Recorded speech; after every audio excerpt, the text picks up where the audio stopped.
Welcome to What You Need to Grow, the podcast where entrepreneurs discover the inspiration and perspective shifts that fuel both personal and business growth. Each week, certified professional coach Jennie Bellinger brings you powerful conversations with thought leaders, subject matter experts, and innovative company leaders who share their stories of growth and the tools that made it possible. From fresh insights that expand your vision to resources you can explore on your own journey, every episode is designed to help you grow your knowledge, grow your vision, and grow your business. Now, here's your host, Jennie Bellinger. Welcome back to another episode of What You Need to Grow. I'm your host, Jennie Bellinger, helping you with this intersection between personal growth and business growth. And today's guest is Mary Kennedy Thompson, Marine powerhouse leader, franchise legend, and the CEO of BNI. From serving our country to building businesses and leading global organizations, Mary has spent over 30 years proving that success is built through relationships, courage, and action. Now she's leading the world's largest referral organization, helping entrepreneurs everywhere do what we love most, which is to grow, connect, and create massive impact. Welcome to the show, Mary. Thank you. And thank you for that kind introduction, Jennie. I'm not sure I earned all those words, but I really appreciate you and looking forward to our conversation. Oh, well, I think you have and I know better than to say former Marine. Just to say, you can take the girl out of the Marine Corps, but you can't take the Marine Corps out of the girl. Exactly. So that right there is a step in the right direction for me as a military brat myself. So thank you for your service. Yeah, exactly. So I gave a really broad brush overview of your history. But one of the things that has stood out to me as I've done a little bit more research about you and what you've accomplished over the years has been really in the franchising arena. How do you go from Marine to franchise leader? Well, a friend of mine, his name is Charlie Chase. He's CEO of a good franchise brand. And he said that franchising is the greatest democratization of wealth creation that I know of. And it very much was for me. I really think it's the great dream. I can't even just say the great American dream, because it's the great Canadian dream and the great India dream and the great, I could go on and on. It really is this great democratization of how to create wealth when maybe you've not owned a business before. So, I left the Marine Corps, both my husband and I did, and I was a sales rep for a company called Baxter Scientific Products, and I was happy doing it. But I was an individual contributor, and I really missed leading a team. And I felt this pull toward wanting to control my own destiny. And my husband was a stockbroker at the time. He was at a chamber mixer, and a person that was there from a company called Cookies by Design. Back then they were called Cookie Bouquet. She gave him a little brochure. It was about it was no bigger than like a deck of cards. Oh, okay. And he put it on my dresser because he was interested, found it interesting. And I remember one night I was reading through it. And I was like, God, these are so cool. Wouldn't it be great if I could run my own business? But I don't know how to run a business because, no one in my family run a business. I don't really know what to do. And on the back of that brochure, there were 3 magic words for franchising information. And it was so long ago, I called the number. There was no internet. So I called the number and they mailed me a package. And I laid the package out on our kitchen table. And when my husband came home one night, I said, this is what I want to do. I clearly, this is, franchising is about systems. When you come from the military, and appreciate systems. Being, I was a military brat myself, but, coming, watching parents in the military, you come to really appreciate systems. I didn't feel the need to recreate the wheel. What I wanted to do was be operationally excellent and follow a great system and control my own destiny. And, that's what I got to do. And I just, the franchising bug bit me. I was a multi-unit franchisee over a number of years in Austin, Texas. I tell everybody, they taught me how to make cookies. They taught me how to sell cookies. And they most importantly taught me how to make money selling cookies. And it really made a big difference for me and my family. It's what was the first thing to help create wealth for my family. And while I worked hard, and you're going to work hard if you own your own business, anybody who owns their own business does that. um, I got to have a system. I didn't have to learn everything from scratch. Yeah. And that I will say, has been something that has been very beneficial for me as a BNI member. And, if you talk to the executive director of my region, he'll tell you. So my executive director is Victor Muskies. And Oh yeah, yeah, he in Virginia will tell you that my first few years in BNI, I'd come to them and be like, hey, what if we do this? And they're like, nope, not in the that's manual. not the system. That's not Right? what we do. I know you're shocked. The girl with purple hair and tattoos was trying to like change things and do things a little differently. And Yeah. it over time I realized, what are you doing? Why are you trying to reinvent the wheel? Why are you trying to make it so hard on yourself, Jenny? Like, come on, just get in and do the system. And then all of a sudden, Whew, it yeah. works. It works. And what I love about franchising is, it's the collective intelligence of the whole. Mm, And smart franchisors, they learn from their franchisees. We listen to our franchisees, we learn from them. I like to think about it like a football game. You usually have two coaches, you have one in the skybox and one in the field. And okay. they're both seeing the same game, but they're seeing different parts of that game. And when they talk to one another, they win. And so Mm, we make sure we talk to one another so that we can win. And when we win, our members win. Our vision is very, very clear to change the way the world does business. And we do it, with our mission by, growing our members' businesses through structured meeting and structured training. Nothing less, nothing more. yeah. It, so what would you say is different in maybe the BNI structure or the BNI's franchising model, maybe compared to other franchising models? Because you've been in a few different Yeah, franchises now over the I years. have. Well, I spent 18 years at Neighborly, which is the world's largest home services company. When I left there, I was their chief operating officer. I led their largest brand, Mr. Plumbing, for 9 years. Happened to be a licensed plumber. So if you ever have plumbing questions, you ask me. I can make you a great cookie and I can fix your toilet. But I That's won't do great. I won't do them at the same time, right? That's good. Yeah. So what's interesting is most of it's not different. What's wonderful about franchising is you get very clear about your system. Okay. You protect the system by making sure that people follow it. You bring people on. The best franchisors have a strong set of values. I would say what sets BNI apart is, and I've had the absolute good fortune of being in part of four groups that were high culture groups. I grew up my parents were very high culture. There's like, you're a Kennedy, you do this, you don't do this. I went in the Marine Corps. Marine Corps was the exact same way. I was at Neighborly. Neighborly had a very strong set of values, and BNI has a very strong, very, very strong set of values. You know this Oh yeah. as well as I do.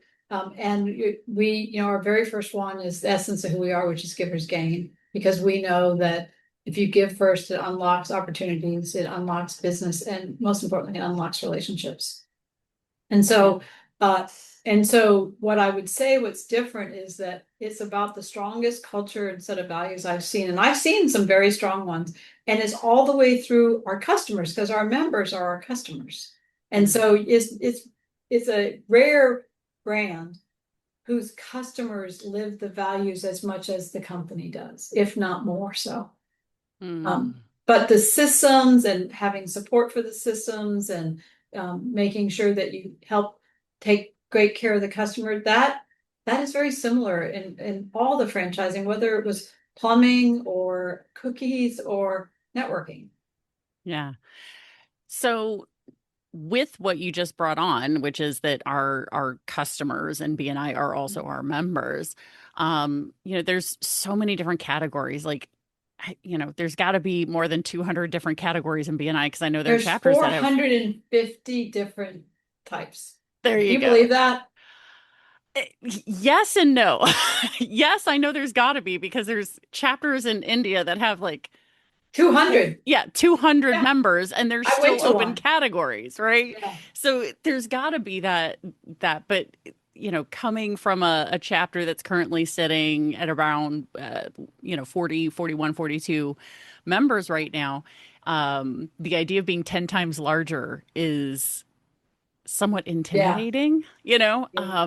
but with that many different categories and obviously there's a portion of any chapter because I'm also a chapter director, so I looked at Well, thank um you for that. Oh, of course. It's my way Thank of you. giving back because of everything that BNI has done for me. I can help support others with that. But I looked at the chapters that I'm serving right now, and in the 4 chapters I'm serving, plus my chapter that I'm in, so it's 5 chapters, a portion of each of those chapters has a franchised member, right? The smaller Yes. chapters maybe only have Yeah, one. I'd say about 20% of our membership are people from franchise brands. Okay. And so how would you recommend that a franchise owner Mhm. approach their BNI membership maybe differently I don't think, or I actually don't think it's any different because the one thing that they can do is if they really like it and they think it would help their fellow franchise owners, their fellow franchisees, is tell their franchisor about it because we have a great program called the Partners Program where we will work with the franchisor to help them bring their franchisees onto in memberships across the country, across the technically across the globe because we're everywhere. And we have thousands in our partner program. So for a franchisor listening to this, you might have new franchisees that are new to the market, need to join a networking group, not aren't very comfortable networking yet. As you know, networking is both an art and a science, and we teach both. right? And that this is as much a science as it is an art, and people forget that. And so those franchisors who'd like to give their franchisees, whether new or existing, the best leg forward, we can help with that. And it doesn't cost anything for the franchisor. It's just the person who joins. And for the franchisee who's looking to join as a member, I would say the same thing to them that I'd say to anybody is, go visit a couple of chapters, find the Yeah. chapter that feels like home to you the most, because those are the people, I'm a member of a chapter. I belong to the Providence Business Partners, and we meet every Tuesday from 7:30 to 9. In fact, I'll meet tomorrow. I love my group. When I was new to this area, they were my first set of friends because I really didn't, know anybody else here. And they're just great. When I need something, I know who to go to. I'm happy to refer businesses because I know the people well. And so what I tell a franchisee is like anybody who's thinking about becoming a member, go make a couple of chapter visits, find the chapter that feels best to you, and then get settled in and follow the system. Do your one-to-ones, make sure you attend your meetings, lead with givers gain, and do the things that we teach you to do in the system so that you can get more business. Because our average is for every dollar that a member spends in dues, they get $71 in closed business. I don't know any kind of marketing spend that has that kind of return on investment. And people say, how can that be? And I said, well, you're going to pay for it with time because you are going to attend your meetings. We require you to attend your meetings. You should be doing your one-to-ones. So it's a couple hours a week. But if growing your business is important, wouldn't you be willing to invest a few hours a week to grow your business? Right. Well, and they're going to have to do marketing somewhere and spend time and Exactly. effort marketing somewhere, whether it's, going to a chamber meeting or meeting with their marketing director or something. This is just a form of that, is the way I've explained it to new potential members. Like if their biggest Exactly. concern is time, then I'm like, well, how much time are you currently spending on marketing? Would you like something that's a little more, oh, hello, buddy. No, Would you I like love that. Of course he popped I in. love that. Um, would you prefer to spend your time marketing with people who now are going to go out and try and find you your next bit of business, Yeah. or just, somebody who's Yeah. going to get you And random so, leads? we're proven that it works and you get into it, what you get out of it, what you put into it. Yeah. And it works. Yeah. It just absolutely does. I mean, I'm living proof of that. I moved to Charlotte because is where our global headquarters is. I didn't know anybody here. I joined my chapter. I've given $22,000 in business to people at my because I get to know them and I say, oh, we've got a great massage therapist in our chapter, and I've referred her a number of times. We've got a great Yeah. chiropractor, and I've referred her a number of times. We've got a great realtor, and when we bring people in town, I'm like, this is who, I could go on and on. Yeah. Well, Yeah. speaking of the massage therapist, she's the reason you and I actually connected because Yes, we met on Deanna. Deanna, we met on national speed networking, and I She's invited her. amazing. She She's is amazing. fantastic. And we had an amazing conversation. And we then had a one-to-one. So I invited her on my show first, had a one-to-one with her. And She's so good. in the one-to-one, she was like, "Well, how can I help you?" And I said, "I'm looking for podcast guests. So who do you know who you think might be a good Don't you podcast love that guest?" everyone in BNI asks that? I know. And I love that. it's wonderful. And and that I when I'm training new members about BNI, I'm like, one thing I want you to pay attention when you're out networking other places is I bet you can identify the BNI members or former BNI members within a few Yeah. minutes of meeting them Oh, yeah. every time because they start out a conversation with a new person going, "How can I help you?" Yes. I've never, when I'm 2 years in now as serving as CEO. And my first couple of months, there was not a conversation I had that did not end with someone saying, how can I be of service or of help to you? It was so great. Yeah. Just really, really great. Yeah, and it just speaks back to the culture piece that you were talking about, that the values and the giver's gain that we have, that Yeah. we really do live by is, We live by it. And I think that if I had to say, what's the thing that's most different about BNI from all the other places I've been, which have all been remarkable places, is that not only do our values go throughout our organization, they go throughout all the way to our customer. And there's nothing like that. Yeah, it's truly amazing, and it's definitely I can't imagine doing my business without BNI. Mhm. It's something I that can't was either. yeah, it's something that was stated to me when I was interviewing to be in my very first chapter 15 years ago, and I at the time was in a direct sales jewelry business, and I talked to the Mary Mhm. Kay lady in the chapter that I was looking at joining, and I said, "Well, how does BNI help your business? Because yours is the most like mine." And she Yeah. said, "I can't imagine doing business without BNI." And that really stuck with me. And once I really understood how it worked, then I was like, "Yep, I get it."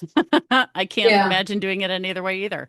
And I've now in my third business iteration with BNI, and it's just been Isn't that absolutely great? phenomenal. It's Yeah. been a big part of how I've built this. Well, I first joined BNI in 1994. When I was at Cookies by Really? Design franchisee, my insurance agent invited me, and we went to a meeting together. And I actually met the VP of this little company that just moved into their first building called Dell Computers, and they had just moved into their first building, and because he used to sell out of his college dorm, and Yeah.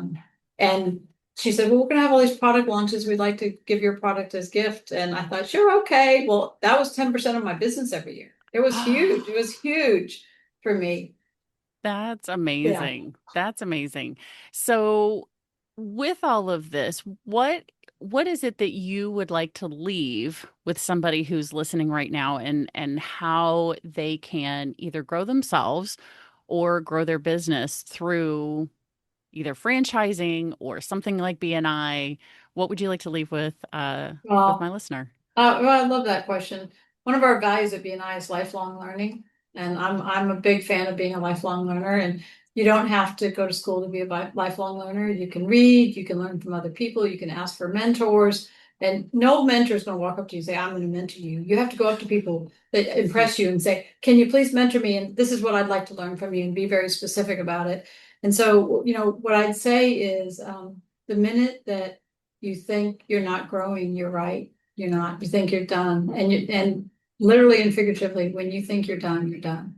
And I hope I'm a lifelong learner up to my very last breath, because there's always something to learn, both personally and professionally. And if you have a business, if you're trying to connect with people, if you're looking to grow, BNI is a great way to belong to a group of people who care. We don't just sell to our members; we sell through our members, this group of people who get to know you every single week through the discipline of this weekly meeting. And the root word of the word discipline means to learn.